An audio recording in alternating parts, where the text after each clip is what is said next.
অনেকে ভাবে গুনাহ করলে একটু শাস্তি হবে, কিন্তু আপনি কি জানেন জাহান্নামের শাস্তি একদিনের না, চিরকালের। আমরা দুনিয়াতে ভুল করি, হাসি, আবার বলি আল্লাহ তো ক্ষমাশীল।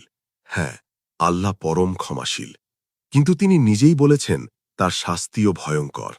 আজ আমি আপনাকে বলবো জাহান্নামের সেই ভয়ঙ্কর শাস্তির কথা, যা কুরআন ও সহিহ হাদিসে বর্ণিত। এই কথাগুলো শোনার পর আপনি আর গুনাহকে হালকা মনে করতে পারবেন না। জাহান্নাম শুধু আগুন না, এটা এমন এক জায়গা যেখানে শাস্তির কোনো শেষ নেই।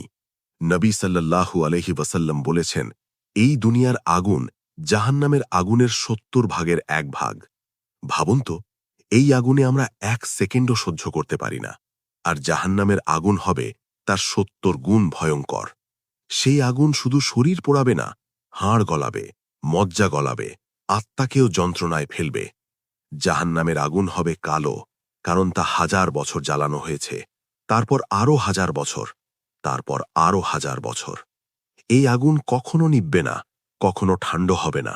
মানুষকে সেখানে নিক্ষেপ করা হবে মুখ দিয়ে উল্টো করে, আর তারা এমন চিৎকার করবে যে চিৎকার শুনে দুনিয়ার পাহাড়ও গলে যেত, কিন্তু সেখানে কেউ দয়া করবে না।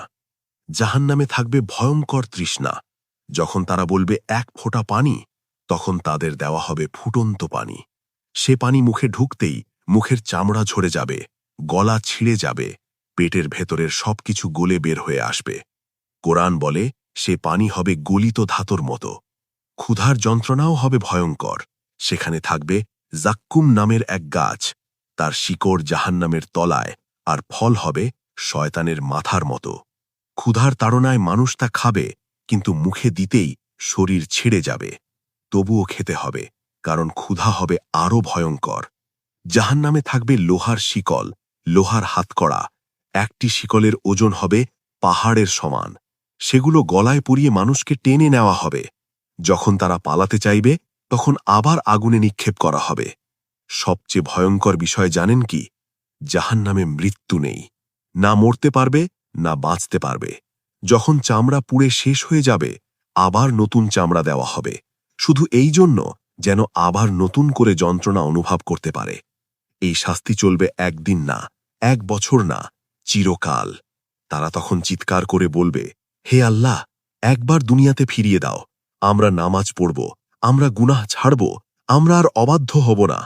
কিন্তু উত্তর আসবে, কখনোই না। যদি ফেরত পাঠানো হয়, তোমরা আবার সেই গুনাহই করতে। জাহান্নাম নিজেই বলবে, আর আছে কি, আর আছে কি? তার আগুন কখনো পরিতৃপ্ত হবে না। এই জাহান্নামে যাবে কারা?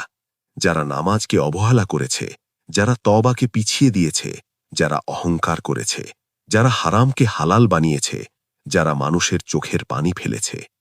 অনেকে ভেবেছিল সবাই জান্নাতে যাবে, কিন্তু কোরআন আমাদের সতর্ক করেছে, সবাই নয়।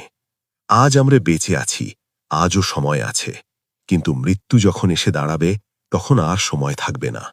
তারপর কবর, হাসর আর চূড়ান্ত ঠিকানা, জান্নাত অথবা জাহান্নাম। মাঝখানে আর কিচ্ছু নেই। আজও তওবার দরজা খোলা আছে। ১ ফোঁটা চোখের পানি, একটি গোপন সেজদা, একটি খাঁটি তওবা হয়তো আপনাকে বাঁচিয়ে দিতে পারে সেই আগুন থেকে। শেষ প্রশ্নটা খুব গভীর। আমি যে জীবনটা কাটাচ্ছি, তার শেষ ঠিকানা কোথায়? কারণ জাহান্নাম কোনো গল্প না, এটা বাস্তব। আর এই বাস্তবতা আমাদের জন্য একটা সতর্কবার্তা।